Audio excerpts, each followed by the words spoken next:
Platicar ahora, como lo anunciamos desde temprano, con Mauricio Mechoulam, con su mirada siempre interesante de los temas internacionales. Mauricio, buenos días. Buenos días, Mario. Hoy para platicar de Venezuela, ¿qué estás viendo? Mira, creo que el primer elemento es mencionar que hay una serie de causas estructurales ante la crisis que estamos viendo. De hecho, las causas están tan presentes desde hace varios años que lo que sorprende es que la conflictividad no haya sido mayor. Sí hay conflictividad, una conflictividad enorme, pero hay hay como un letargo, hay un espacio de tiempo en el cual lo que vimos ayer, lo que estamos viendo en general, tenía que haberse, aparentemente. ¿Por qué? Porque, mira, estás hablando de un escenario de hiperinflación, no es cualquier inflación. O sea, estamos hablando de niveles que son muy difíciles de concebir. El año pasado, nada más para que la audiencia comprenda, en distintos cálculos estamos hablando entre 300 y 700% de inflación. Nada más para darnos una idea, en México estamos en 6% y es alta. Para nosotros es alta, Para está fuera del rango de la meta. En tiempos muy graves tuvimos 180, 200% de inflación. Aquí hablas de 300. Aquí estamos hablando de 300 a 700% de inflación. Y se estima que este año puede llegar a 1.100, 1.200% de inflación. Son niveles de verdad difíciles de conseguir. Eso implica, entre otros factores, que los productos valen más que el dinero, claro. Y por lo tanto los productos escasean, no conviene venderlos. Entonces estás hablando de hiperinflación, escasez, una recesión económica brutal. El año pasado la economía venezolana decreció al 18%. Y aquí estamos hablando, sí, una economía que se encoge. Una economía que se encoge. Se achica, sí. Una crisis de seguridad, devaluación de la moneda, ¿no? Factores económicos. Una crisis de seguridad. Caracas como una de las ciudades más violentas de todo el planeta, entre otras cosas. Y una cerrazón política para establecer condiciones de diálogo. O sea, estamos hablando de un gobierno prácticamente cerrado, culpando de todos esos males tanto a la oposición o a la derecha, así lo llama, a nivel interno, como a una conspiración internacional que viene de fuera. Entonces, básicamente tienes ahí condiciones de falta de diálogo político, una crisis económico-social brutal. Entonces, claro, se van generando disidencias. Tienes a la oposición por un lado, pero por otro lado empieza a haber una disidencia al interior del propio partido gobernante. Y este es el tema que nos trae a lo que ocurre el día de ayer. Miguel Ángel Gemirán, lo que pasa es que Maduro no es Chávez en términos de simpatía, y eso es importante. Es decir, el liderazgo del presidente Maduro, ¿cómo se encuentra hoy?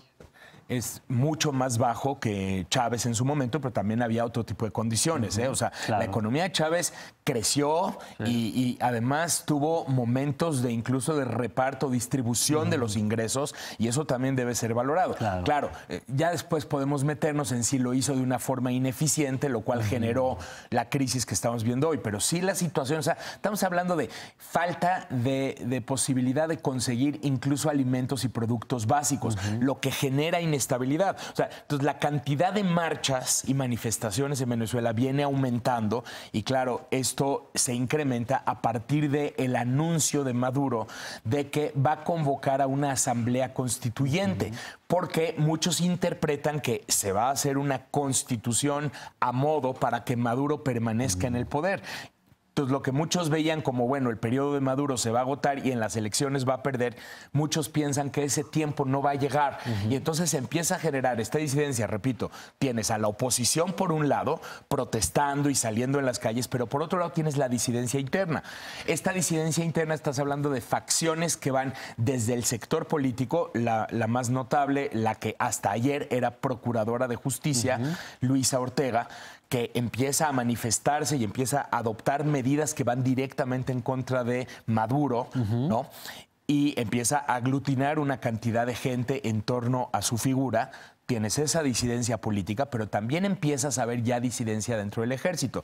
Ya desde hace varias semanas, yo te diría varios meses, el gobierno venezolano teme sobre todo que mandos medios y medios altos del ejército se empezaran a rebelar. Entonces el gobierno empieza a hacer movimientos en el ejército, movimientos de importancia, incluso empieza a haber arrestos de militares, sobre todo en estos niveles medios y medios altos.